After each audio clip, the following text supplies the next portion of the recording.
Savages to demons. Good morning, Mike. Good morning, Captain. How are you? Couldn't be no better, thanks. You? Okay, but I want to apologize for my dumb rhetorical question last night about sharing your Japan experience with Aurelie. Not a problem, Mike. If I seemed testy, it was because I got that same moral judgment when I made the mistake of telling the story to Karen 40 years later.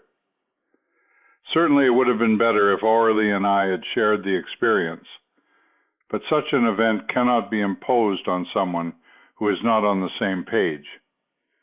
I should have noted that Aurelie volunteered that whatever happened overseas should stay there. She didn't want to hear about it. In any event, if I brought anything home, it was therapeutic, and I'm glad for it. There's a fine line for you and me, Mike, between being journalistic or moralistic. The episode wasn't directly relevant to your history, except for whatever characteristics you may have inherited from me. So I'm glad you asked. It's good to have a listener's reflections. It gives me needed perspective and an opportunity to address criticisms. Life at sea as a naval officer and pilot, pursuing a career and adventure, was quite apart from life at home, which demanded different roles and responsibilities as a husband, father, wage earner, lawnmower, handyman, etc.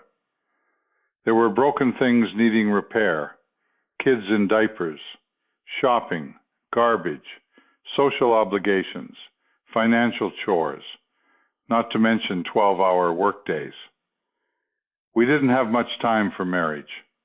Life at sea was high adventure, freedom with my pals, flying airplanes off carriers, exotic port calls, stewards cleaning my room, and meals served with linen and silverware in the wardroom. It was a totally irresponsible and carefree existence. Did you believe that Aurelie was content with her life? She seemed to be. If she wasn't, she didn't complain. After all, things were going her way. She was on her own schedule of priorities, progressing toward having 4 kids with financial security and no job pressures. Her philosophy of housework and child rearing was to do as little as possible while taking time to read and dabble with arts and crafts. But then I was not very domestic either.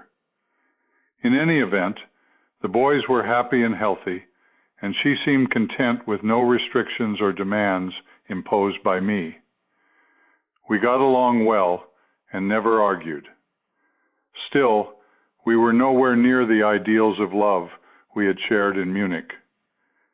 As the chief said, Navy marriages were happy at least half the time. It will be interesting to see where that yellow brick road led you in future relationships, Captain. But shall we relocate down Heritage Pine's yellow brick sidewalk after breakfast to continue your Hornet cruise tales? Later. Recorder's running, Captain. You have painted a rosy picture of going to sea. Was there no downside? Sure, lots of downers. There were no portholes to look through, there was little privacy, and there were no safe places on deck to be during flight quarters. Carriers are so large they pitch and roll imperceptibly most of the time, so below decks there were few clues that you were at sea. We were confined in cramped spaces in a long, gray, noisy, hot steel building with countless numbers of pipes, conduits, vents, hatches, valves, and machines to bang your head and shins on. Even though jammed with up to 6,000 people aboard, life on carriers seems isolated from civilization. During 6 to 9 month cruises, the F word is used for every other word in a sentence as an adverb, verb, adjective, noun, modifier, exclamation, or as a sentence in itself. This becomes somewhat demoralizing and contagious, making it difficult to clean up language ashore. Although I have not been at sea with the Navy in more than 50 years, I still involuntarily resort to the language sometimes despite resolutions not to. Even with women aboard? After my time. I expect that the presence of ladies on warships had a civilizing effect. However, there was a surviving mariner's myth that women were bad luck aboard ships. As late as the 80s, I know of several yacht clubs which did not permit female membership, and many yacht racing skippers did not permit female crew members. There were no women midshipmen at the Naval Academy until the class of '80. We'll get to that. To some, sacrificing a lifetime away from family and culture in that kind of environment sounds like a terrible waste, Captain. It's hard to understand why men do it. It is true that a man who would go to sea for pleasure would go to hell for a pastime. However, many others manage to waste their lives ashore in far worse ways, don't they? My own life ashore to that point had not been all that productive or joyful. I had attended 14 schools scattered through the U.S., Central America, and Europe. I had no hometown or extended family ties. I never saw myself spending an ordinary lifetime in a small town as a family man with one boring 9-to-5 job. The positives of Navy life outweighed the negatives for me, partly because of my Army gypsy and only child conditioning, but mostly because I love flying and the sea more than the options. I never tired of watching the ever-changing moods of the sky and sea, day or night, across an unobstructed horizon. Everything just as it was since the dawn of creation.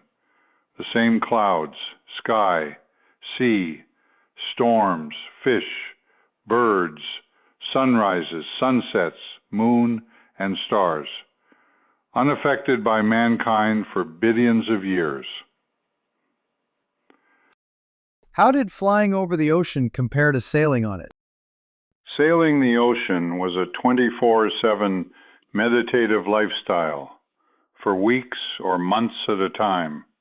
Flying over it day and night was more adventurous, but limited to a few hours' duration.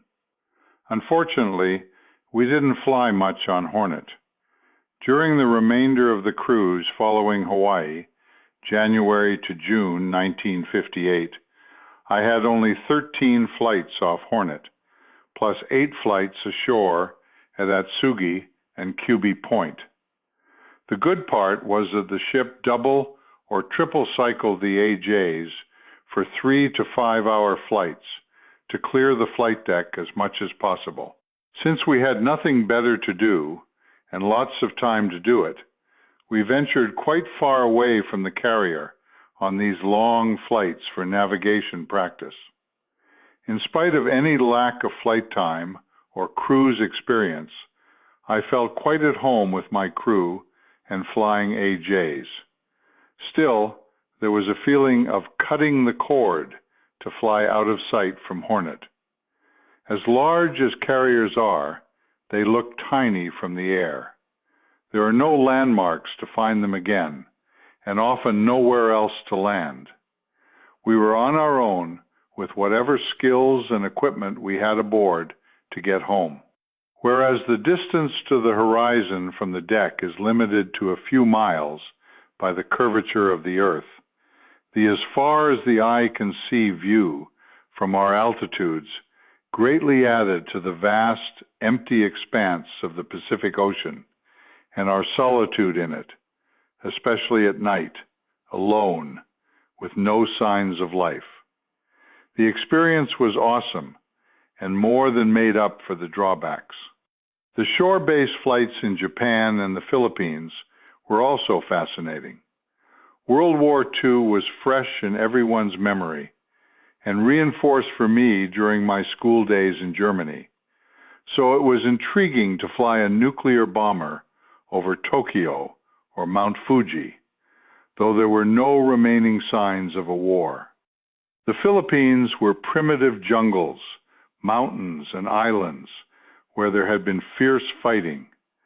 There were no restrictions against flying as low as we dared down the shorelines, over bamboo huts in fishing villages. There was one curious event when our detachment was offloaded in the Philippines to clear Hornet's decks for their special operations in Indonesia in response to communist revolutionary activity there. Inexplicably, the aircraft remaining aboard had all insignia and markings painted out, as though there could ever be any doubt about the nationality of Navy carrier aircraft flying over downtown Jakarta. One day when I was on the QB Point runway as the LSO for field carrier landing practice, a most unusual silver airplane with long wings entered the landing pattern.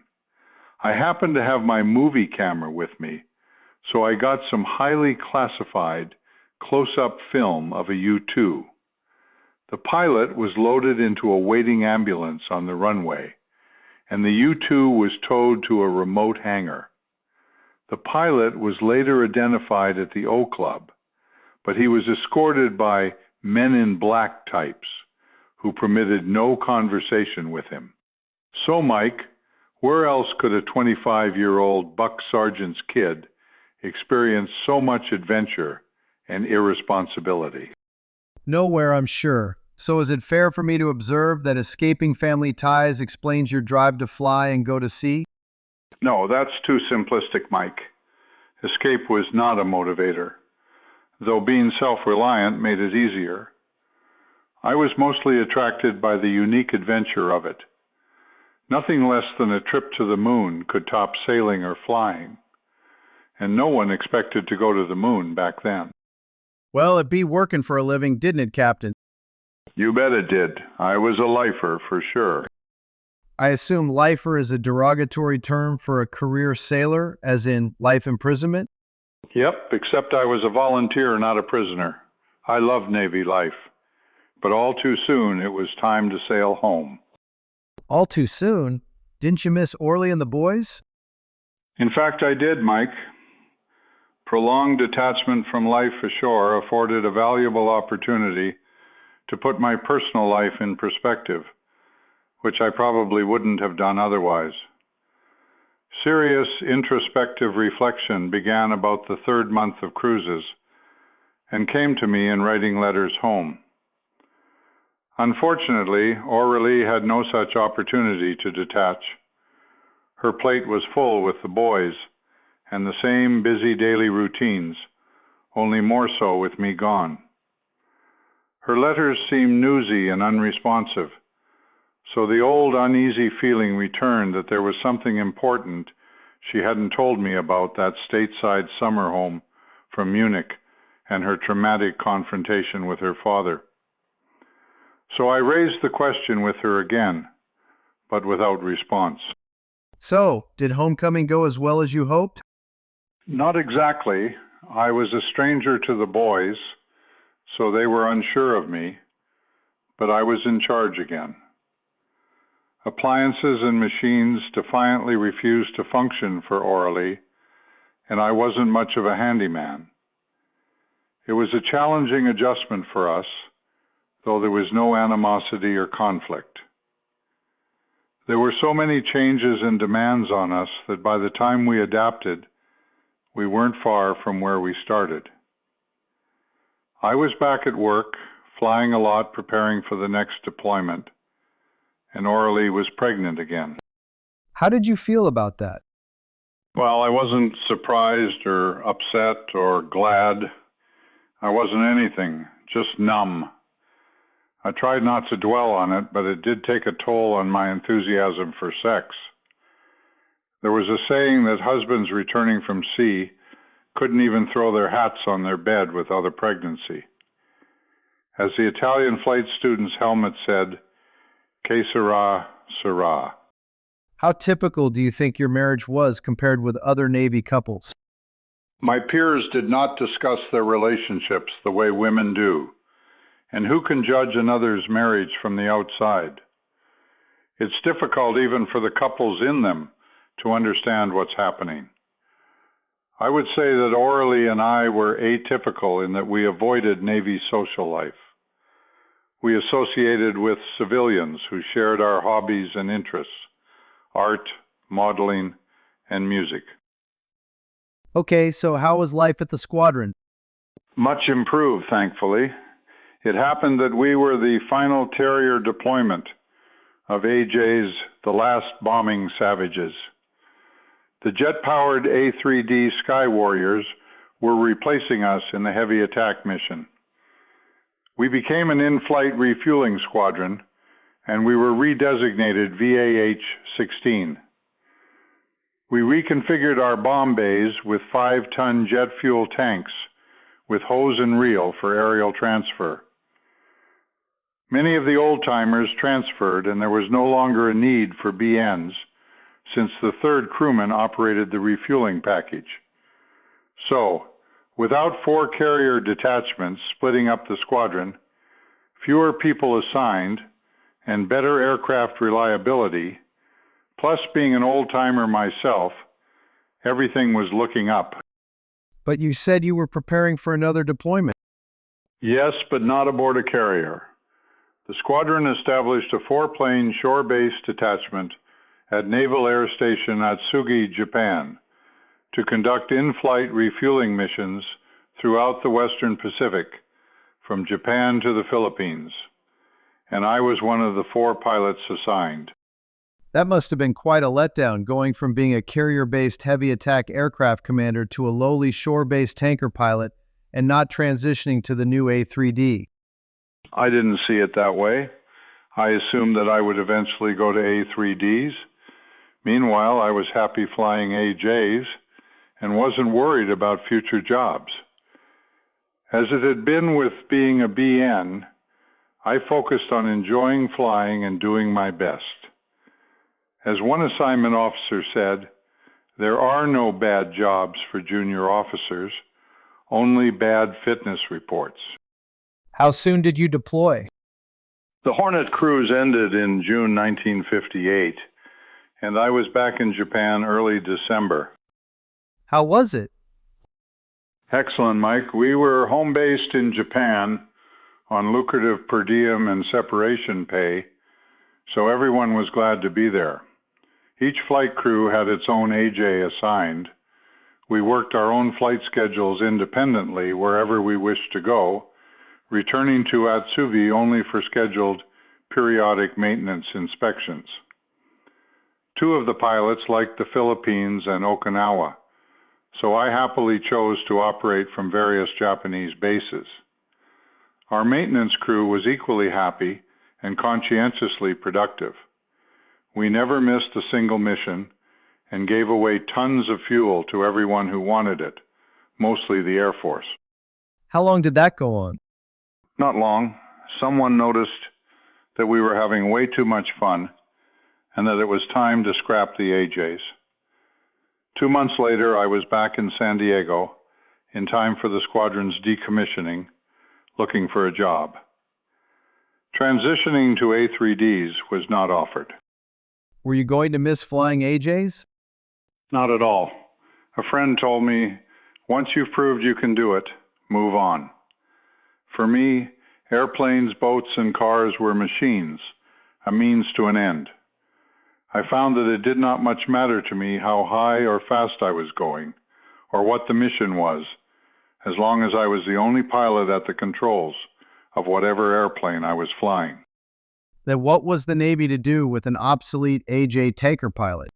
Well, Mike, as Providence would have it, during the Hornet cruise, word was passed to get me fully qualified as a landing signal officer. I'll digress here to elaborate about LSOs. From the beginning of landing airplanes aboard carriers, it was obvious that pilots needed supervision from the flight deck during approaches. Someone also had to be in charge of training ashore, plus assume responsibility for assuring that the flight deck was clear and that approaching aircraft were within safe limits for landing. LSOs were positioned on a platform extending over the port side near the stern at flight deck level. They signaled approaching pilots with a pair of extended handheld paddles to visually signal pilots that they were high or low by holding the paddles up or down, fast with the right paddle down, slow with both paddles touching forward, or lined up right or left of center line by leaning to tilt the paddles toward the correcting direction. For night recoveries, the LSO's paddles, arms, and legs were lighted. If the LSO judged the aircraft to be within safe limits as it crossed the ramp, he dropped his left arm and crossed his right paddle over his chest to signal the pilot to cut the throttle and flare for a 3-point touchdown to an arrested landing. If the LSO judged the approach or flight deck to be unsafe, he repeatedly crossed the paddles over his head to signal a wave-off to the pilot, who immediately added full throttle to go around for another try. The pilot could also initiate his own wave-off, since he remained in command of the aircraft. Signals from the LSO were advisory, except for wave-off and cut, which were mandatory. With the advent of jets, the LSO's paddles became obsolete, though the LSO's nickname paddles stuck. Jets flew much faster and longer approaches, which made visual signals ineffective. By the time the pilot could see the LSO, it was too late to make significant corrections, so the paddles were replaced with a radio and a stabilized lighted glide slope, at first a mirror and then a Fresnel lens. It sounds like one of the most crucial jobs on a carrier. I say that it was the most responsible, challenging, and exciting job you could have as a junior officer, when you consider the possible catastrophic consequences of a crash and fire on the flight deck, which could put the carrier out of commission. Beyond consideration of the hazards, it was important to recover all airborne aircraft as quickly as possible in order to maximize time before the next launch for positioning, fueling, arming, and maintenance. So the interval between landings was normally 30 seconds. What were the requirements to be an LSO? Just two. You had to be an aviator and you had to volunteer. It was the only voluntary Navy job I know of other than flying. LSO training was all on the job under the supervision of an experienced LSO. Because there were few LSOs, and some of those tended to be old-timers who had been passed over for promotion, being an LSO was seen as a career dead end, despite glorification in historical documentaries and films such as The Bridges of Tokari. Consequently, there was such a critical shortage of LSOs that their assignments were individually controlled by the commander of Naval Air Forces Pacific. The timing was perfect for me. I was being transferred to Fighter Town, NAS Miramar, San Diego, and given my choice of squadrons. No more bombers, props, bombardiers, or tankers for me. I was going to VF-121, an all-weather jet fighter training squadron, as a flight instructor and LSO, to fly FLLF Tigers or F-3H Demons, frontline jet fighters. Whoopee! Hallelujah! A real fighter pilot at last. One giant leap for Manny. Amazing. No wonder you believe in yellow brick roads. Gives new meaning to good things come to he who waits. Did it turn out as well as you hoped? Even better, though there were one or two glitches, of course. First was the stigma of having been a multi-engine bomber pilot. Plus, I was an inexperienced LSO. In retrospect, however, these concerns were reflections of my own misgivings. No one gave me a hard time on either count. The saving factor was having made a carrier deployment, flying a large all-weather airplane aboard at night. Another leg up I had was having already been in a large disjointed squadron. You say that you were a flight instructor in a training squadron flying frontline fighters? Yes, that does need explanation. Because sea-to-shore duty assignment rotations depended on length of time on sea duty, normally 4 years, plus accident and retention losses, it was necessary to replace many deployed squadron personnel on an ongoing basis. A Ready Air Group, RAG, was formed, composed of large shore-based squadrons with instructors' experience in the particular fleet-type aircraft and missions, which greatly relieved the training burden of fleet squadrons. Not just pilots, aircrew and maintenance men were also trained in the RAG squadrons. The objective was to send standardized and qualified personnel to fleet squadrons. RAG squadrons also trained entire squadrons, which transitioned from other type aircraft. I did not, however, get to fly the airplane I hoped to. The FLLF Tigers were breaking their keels on normal carrier landings and were being taken out of service. So I was left with flying the infamous F-3H Demon. I want to ask you about the Demon, but first, please decipher for me what the letters and numbers mean in Navy aircraft designations. I understand that F means fighter, A means attack, and T means trainer. But what is the significance of the number and second letter? All right, I'll start with the letter after the number which ID'd the aircraft's manufacturer. For example, J was North American, F was Grumman, D was Douglas, H was McDonnell, and V was Lockheed. The number between letters was simply the aircraft sequence model number by that manufacturer.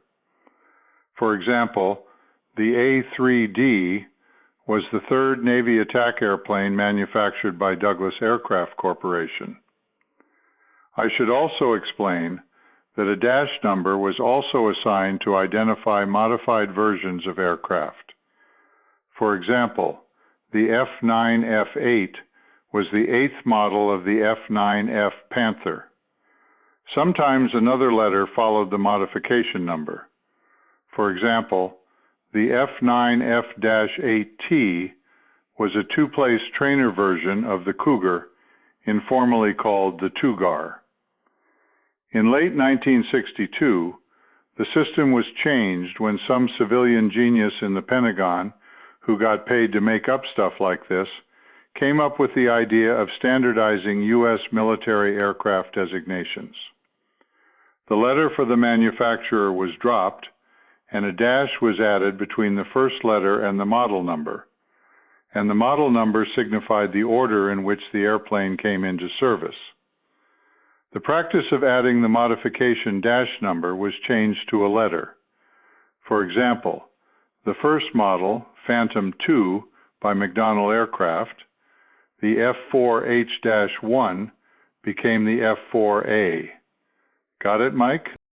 Sort of. I'll have to review the recording, but thanks. Back to the F-3H Demon. In my brief research of the Pukin Dogs Tour in Demons, I read that it was underpowered. That's also what I heard and read about Demons before I went to Miramar. So I had some trepidation about flying them. The early models were so underpowered they made national news when Navy grounded them all and barged them to the boneyard for decommissioning. The follow-on, much modified F-3H-2 had a marginally more powerful J-71 engine, but retained the reputation for being underpowered. Demon drivers unaffectionately called J-71s the Mark IV converter, which converted JP4 jet fuel at a high rate to smoke and noise, but little thrust. To make matters worse, J-71s had two annoying traits. First, it had the habit of failing in visible moisture, such as clouds, rain, sleet, or snow, not an attractive characteristic for an all-weather day-night fighter. And J-71s didn't just quit running. They went into spectacular compressor stalls with flames shooting out of both ends of the engine, requiring shutdown and pilot ejection. These unexplained failures continued for the service life of Demons without resolution because the engine and aircraft manufacturers only pointed the blame at each other. A second quirk was that occasionally the engine mounts broke during carrier catapult shots, allowing the engine to shift aft over 2 feet, pulling the throttle off. Apparently, J-71s did not produce enough thrust to keep up with catapults. Since Demons did not have ground-level ejection seats until late in their service life, pilots had no option but to ride those engine mount failures 60 feet down to the ocean ahead of the ship. Oh yes, speaking of ejection seats, I'm reminded of yet a third Demon problem. A fellow LSO, climbing out after takeoff from Nance Miramar, had a compressor stall, turned back toward the field, and rode the plane into the Chiefs Club, burning it to the ground. The accident investigation determined that the pilot had attempted to eject, but that a design flaw in the McDonnell seat caused the face curtain to jam, preventing the seat from firing. The fix for that was to retrofit Demons with the Martin Baker ground-level ejection seat, which fired the pilot 200 feet up with a force of 18 Gs. These were the days before rocket-powered seats. The glitch with that fix was that the angle the seat had to be mounted in the Demon resulted in certain spinal compression fractures on ejection. What with engine and ejection seat failures, there was a period when a pilot's least chance of injury was to ride the crippled airplane down. My God, Captain, wasn't it enough of a challenge to fly jets off carriers day and night in any weather without the added engine and ejection seat problems? Why didn't the Navy take more positive, responsible action to resolve those issues? And why would anyone volunteer to fly such an airplane? I guess you had to be there, Mike. The Demon mock-up was completed in 1948, only 40-odd years after the Wright brothers' flights, and just a few years following the first jets. The 1950s were a period of major change in aviation. We were on the cutting edge of technology, so the risks were high. According to actuarial tables, the overall life expectancy for all military pilots, not including combat losses, was age 42, and the carrier aircraft accident rate was very much higher, especially at night. Remember, too, that Korea and the Cold War pressures were accelerating aviation technological progress beyond limits. As my granny said, you've got to break some eggs to make mayonnaise. We were the eggs.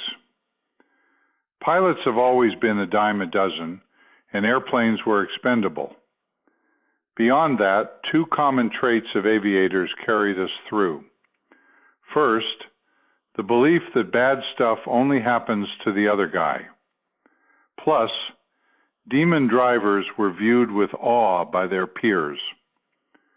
For us to fly such an unreliable machine into the valley of the shadow of death elevated our status as fearless fighter pilots. You just can't top that kind of esteem. Astronauts hadn't been invented yet, so it seemed worth the risk. Anyhow, Demon drivers were all doing the same thing, so it didn't seem like such a big deal to us. Was there nothing good to say about the Demon, Captain? Oh, yes, indeed. In some ways, it was a uniquely outstanding airplane, and it was in every way a far cry from the other single-seat F-9, F-2 jet I had flown for 75 hours in flight training nearly 3 years before. I became a Demon driver in April 1959 after 4 transition flights in F-9, F-8 T2GARs. Demons had 40 feet less wingspan than the AJ. However, at over 22,000 pounds and 59 feet long with the cockpit 10 feet above ground, it was as large. Getting into the cockpit without a ladder was a challenge. involving climbing onto the port side trailing edge of the wing, leaning onto the fuselage, and walking forward where 3 retractable 6-inch goat steps provided footholds for the last 6 feet forward of the wing to the cockpit. The cockpit was very spacious and forward visibility was excellent. A uniquely outstanding feature of Demons was its weapon system. The primary mission of Navy fighters was to protect the carriers by intercepting incoming high-altitude Russian bombers, armed with long-range air-to-surface missiles, before they could launch them. Demons guns were obsolete for the intercept mission and were often removed to reduce weight. The only guided air-to-air missile was the heat-seeking Sidewinder, which suffered the disadvantage of having to be launched from behind the target to permit homing in on its engine exhaust heat. Converting a head-on intercept to a rear attack against the high, fast bomber was a tricky and time-consuming maneuver, so a head-on missile was needed. The solution was Navy's Sparrow missile, which homed on the target's reflection from the Demons radar at ranges up to 10 miles. Demons were the first fighters to have this major advantage. What was the Demon driver's role in this system? The shipboard controller guided pilots to the target with range, bearing, and altitude information, but the pilot had to have his eyes on the radar in a hood mounted on the scope. Since the Demon's radar range was limited and closing speeds were over 1,000 miles per hour, there was little time to find the target, lock on it, fire the Sparrow, and maintain radar lock-on. In adverse weather or in a dogfight, Demon drivers more than had their hands full. One flight stands out in my memory as an example. During a week-long war game exercise offshore San Diego, I was launched off Ticonderoga at 1 a.m. to intercept an unidentified incoming, slow-moving, low-altitude target, trying to sneak in under the ship's radar. It was a totally black night, no lights, stars, or horizon. I climbed to just 100 feet so I could search upward with the radar to avoid ground return on the scope while trying to hold heading and altitude. My target turned out to be an unlit 120-knot P-5M seaplane at my altitude. Since it was a requirement of the exercise to validate the identity of the target, I had to slow down to his airspeed, which was below my landing speed, and fly alongside to get his numbers. For me, this was white-knuckle flying at the extreme limit of my ability.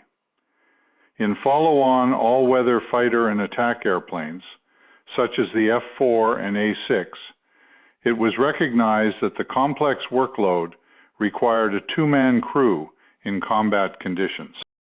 What was life like for you in the squadron, Captain? Damn busy. As one of 3 LSOs, I was either on the runway day and night at Miramar, San Clemente Island, or El Centro for field carrier landing practice, or aboard various carriers for day-night CARQUAL, carrier qualification, operations for a week at a time every other month or so.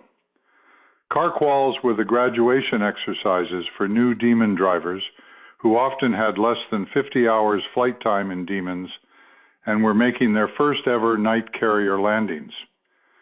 The youngsters, fresh and eager out of flight training, who didn't know any better, generally had little fear of night landings, so they did well. On the other hand, the retreads, second tour pilots who often came from shore duty desk jobs and knew of the Demon's reputation, tended to have less positive attitude toward night carrier operations or being told how to fly by LSOs. So most of the washouts and our single carrier fatality came from that group. As LSOs, we were fully trusted and backed to set high standards and to weed out those we considered unsafe. It wasn't easy to be in the position of grounding senior aviators, including prospective COs, but all agreed that it was better than letting a potential flight deck catastrophe slip past us. On more than one occasion, I believe those pilots were glad to have someone else decide it was time for them to quit. It sounds like a great deal of responsibility above and beyond being an Air Wing LSO, where you were teaching inexperienced pilots for their first night landings and in marginal airplanes. Did you enjoy it? Yes, absolutely. And I was good at it. I thrived on making instant life and death decisions every 30 seconds over pilots who sometimes seemed bent on killing themselves rather than go around for another try. You never knew what to expect from them, but I had always been slow to react emotionally, which was an advantage in remaining calm and clear on the radio in dangerous situations. You said there was one fatal carrier accident during your time at VF-121. Were you the controlling LSO? No, but I was on the LSO platform when it occurred. The pilot, a second tour lieutenant commander, had an attitude problem toward LSOs. Years before, he had been called out to a carrier to make demo landings for VIPs without an LSO aboard or with the glide slope mirror turned on. So he made several landings by just spotting the deck and was therefore very vocal in egotistically declaring that he didn't need our help. It was early in my VF-121 tour. Reg Withoft was my LSO mentor and the controlling LSO. It was a clear, calm day. As the Demon went low in close, Reg waved him off with the red lights on the mirror, but did not back it up on the radio. Obviously, the pilot was looking at the flight deck, not the mirror, because he did not respond. The Demon's landing gear struck the ramp short of the flight deck and exploded in flames, with debris nearly hitting us on the platform. The remains of the burning Demon continued down the center line and off the angle deck into the water, where it quickly sank. The pilot was not recovered. When I looked around, Reg was gone. He had jumped into our safety net and went below to sickbay. He quit being an LSO and never again returned to the LSO platform. We never talked about it, but I believe Reg blamed himself for not using his radio for the wave-off. It didn't help that the accident board gave Reg contributing factor for the accident. However, the real cause was the pilot's arrogant attitude. As we say, there are old pilots and there are bold pilots, but there are no old, bold pilots. Were there many other non-fatal carrier accidents during your tour there? No, not a single carrier landing accident. We ran a tight ship and didn't hesitate to weed out the chaff, regardless of pilot rank or experience, even when we trained the first Phantom Squadron with a bunch of hotshot test pilots and future astronauts.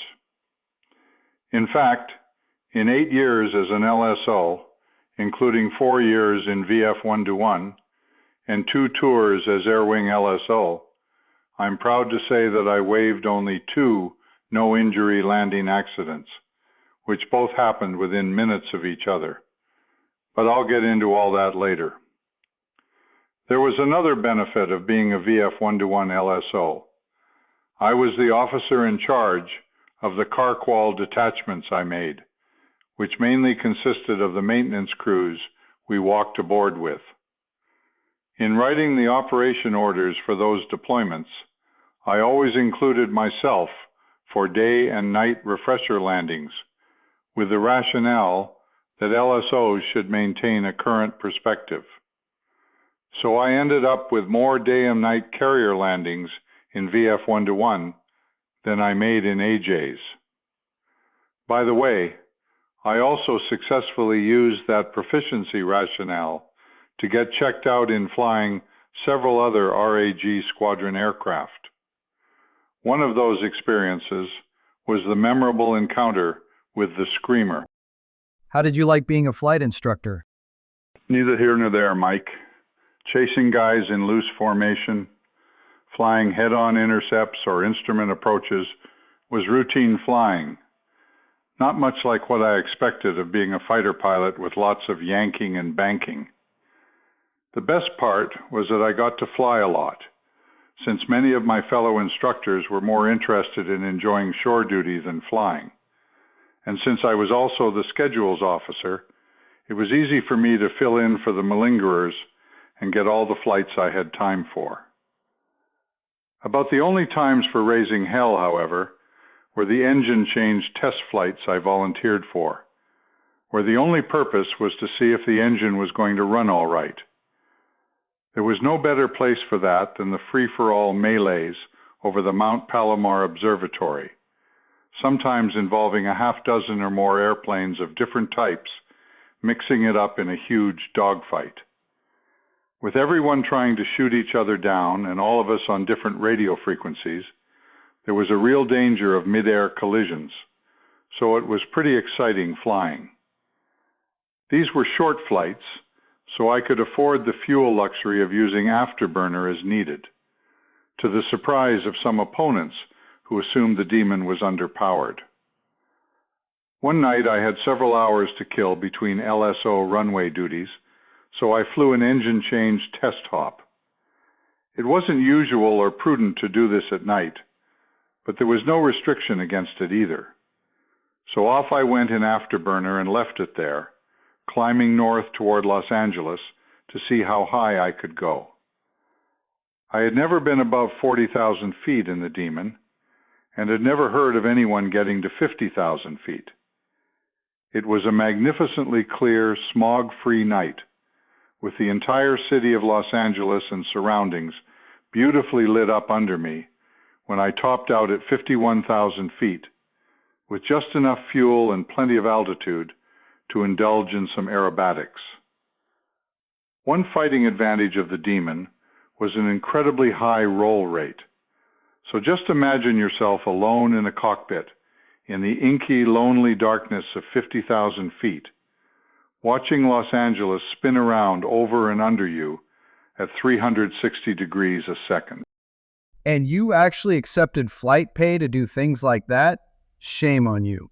But speaking of engine tests, did you ever have a problem with the J-71? Just once, thankfully. I was chasing a student on a day navigation flight.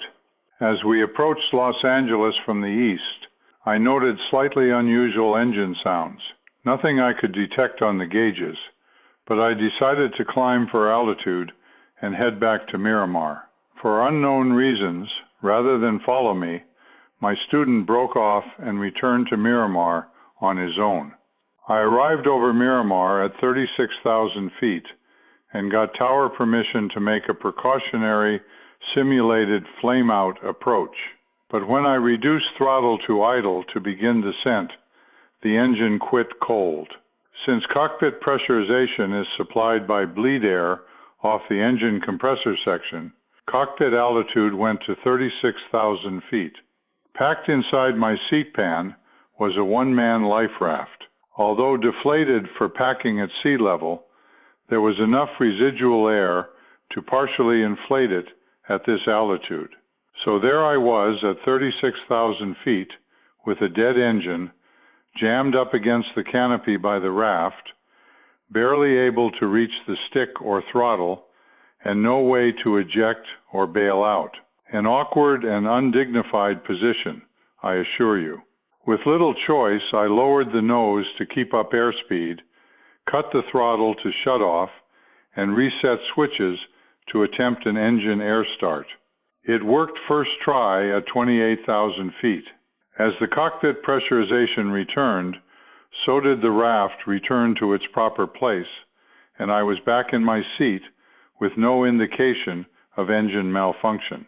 Nevertheless, I completed an uneventful simulated flame-out approach. The engine mechanics found no indications of engine malfunction and were unable to duplicate the failure, so their write-off was ground checks okay, and the Demon was returned to flight status for a one-time flight to the nearby North Island overhaul facility. I did not volunteer for that flight, but I did volunteer for a cruise in January 1960. How and why did that come about? It seems that for an Army brat, you sure did a lot of volunteering, Captain. True, Mike, but I just followed the yellow brick road, and this time there was method in my madness. Air Wing 5 had been working up for deployment aboard Ticonderoga offshore San Diego and was just beginning night operations. The ship had recently come out of the shipyards where a faulty arresting gear restrictor valve had been installed, which allowed a Demon on a day landing to pull out the arresting wire to the limits before the wire broke.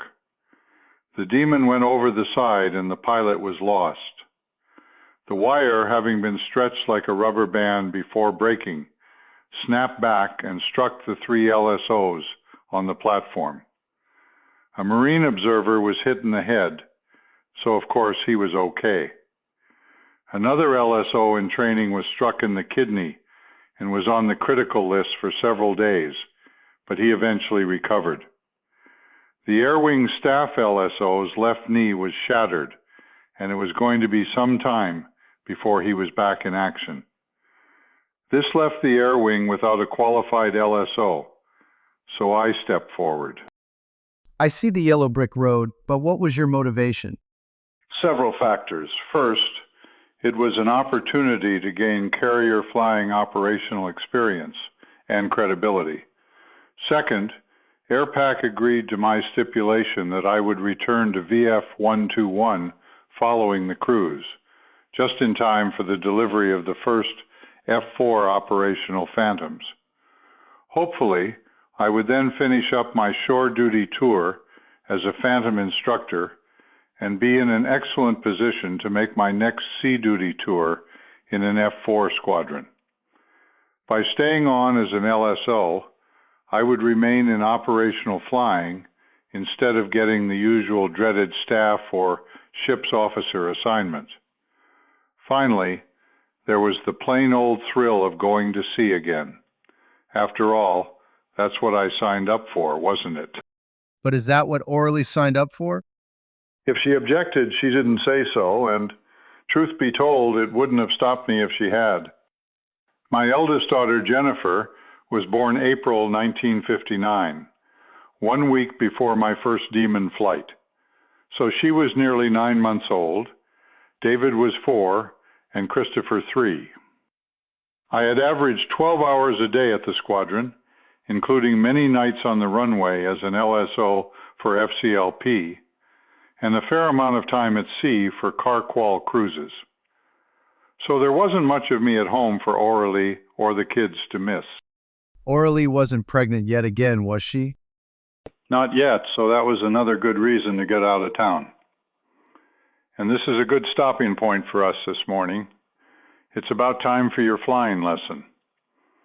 We'll pick up after dinner this evening for the Ticonderoga cruise, okay? Excellent. I'll see you for dinner in the lodge dining room at 6.